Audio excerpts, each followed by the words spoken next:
Gentleman from Pennsylvania is recognized. To my good friend and the next Speaker of the House, Kevin McCarthy. The gentleman from California is recognized for 1 minute. Thank you, Mr. Speaker. We're 2 days away from Christmas. The Christmas season is the season of giving.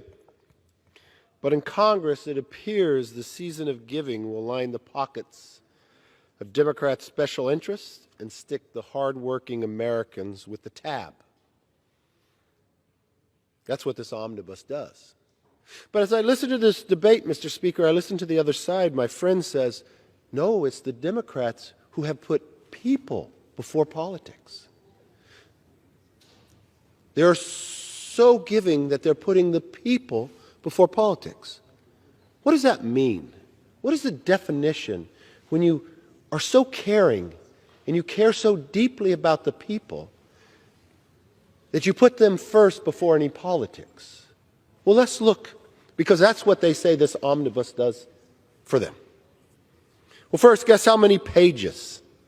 Over 4,000 of pet projects, pork, and progressive priorities. Guess how much it costs? They'll say, oh, about $1.7 trillion. But if you really add it all up and you add the PAYGO and the other things that they've done before, we're talking more than $2 trillion, because the people need to borrow more of that. That's really looking out for them. Guess who wrote it? Well, 2 retiring senators who face no accountability from the voters again. Now, they probably really cared about the people. They cared so much about the people that Senator Leahy gets numerous projects named after himself, because the people wanted that. You know who requested that? Just one person, so you don't have to use plural. No people, just Leahy. Oh, Shelby gets something named after him too. Oh, Speaker Pelosi. She gets a couple things named after her, because the people are more important than the politics, because that's what the people of America want right now. Guess when it was made public so the people would know how hard the Democrats worked for them? Well, it was in the dead of night at 2 a.m. on Tuesday before Christmas. The Democrats care so much about the people that they're home with the people and not here to read the bill or even vote on it. I'm not sure you don't put a medal in here for the people who don't show up for work, because they care so much. This is a monstrosity that is one of the most shameful acts I've ever seen in this body. The appropriations process has failed the American public, and there's no greater example of the nail in the coffin of the greatest failure of a one-party rule of the House, the Senate, and the presidency of this bill here. You controlled it all. Mr. Speaker, I just heard him brag about how great the Rules Committee is. They're so great because they care about the people.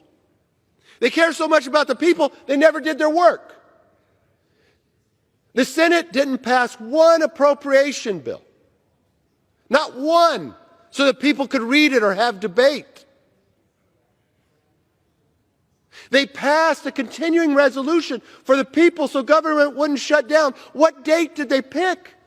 Well, let's pick it right before Christmas, so members won't be here. They won't read the bill. They'll vote by proxy.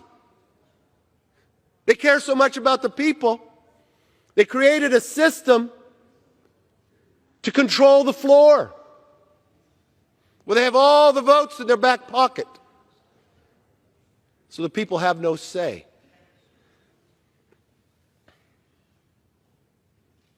The country is tired of it. Mr. Speaker, I know you're busy reading, but I do know this for true. The country is tired of it. You know why? Because they told you last month. They told you last month that no, you don't put people before politics. You have done nothing but put politics before the people of America. So you know what? They fired you. They fired you. They chose a new direction for our country by electing a House Republican majority for the 118th Congress. If you dearly cared about the people, why wouldn't you let everybody read it? Why wouldn't you let them debate it? Why wouldn't you simply wait 11 days. Just wait 11 days. The people have spoken. They don't like that you didn't do your job. They didn't like that you put yourselves before them. They didn't like that you wouldn't show up for work. So you stuck it to them one more time. But you did it in a manner that is so big we've never seen it before. 11 days, this current debate isn't just about bad policy. It's a slap in the face to every American that voted. Which raises the question, what exactly are we voting on? I'll guarantee you not a single member that will vote yes can tell you everything that is in it because no one has had the time to read it.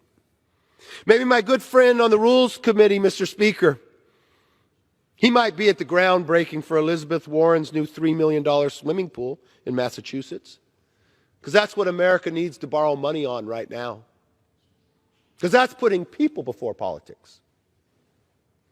I don't know if you're going to go to the Leahy Center that he requested. It never went before the committee. It never went before the people. But you know best, Mr. Speaker. You knew the people really wanted it, even did they request it, because Leahy requested it, and he'll never have to stand before the people again. Here are some of the worst parts of the omnibus. First, to state the obvious, the omnibus spends too much, increasing the deficit and fueling even more inflation. Now, the Democrats have been fired. They had 4 years. Let's just look at recent history. When Republicans had the majority in the House for 8 years, and you look at discretionary spending from the day we got the gavel to the day we had to hand it back, you know how much it increased? Zero. You've had it for 4 years before you got fired again. You know how much you increased discretionary spending? 1/3. Over $440 billion. You want to know why we have inflation, the highest it's been in 41 years? You won the majority, and you wasted it, and you spent too much, and you harmed the American public. The worst thing any government can do to its public is bring inflation. And that's exactly what you're continuing. This bill increases the baseline spending by $134 billion. Let me put it another way. The American hardworking taxpayer, you just added $1.5 trillion over 10 years to the national debt, when we're already drowning in $31 trillion in debt. I don't remember the people requesting that, but in your definition, that's what you did. And what kind of projects are such high priorities? Do we have to increase spending by so much? Well, some left-wing pet projects. Let's look, for example, of what the people really requested here. For example, there's $2.35 million for the Leahy Center in Vermont, named after Senator Patrick Leahy. Well, who requested it? Well, Patrick Leahy did. Who wrote the bill? Patrick Leahy. Meanwhile, Chairwoman DeLoria bragged that the omnibus fulfills 98% of the Democratic members' requests in the House. That's $5.4 billion for 3,213 Democratic projects. Mr. Speaker, I'm not quite sure your definition of people. I guess it's those members that you're really looking after. That would be politics. Our economy is already in a dire condition, and passing this omnibus only supercharges that disaster. You know what? Inflation is higher today than it was 11 months ago when President Biden said it had peaked.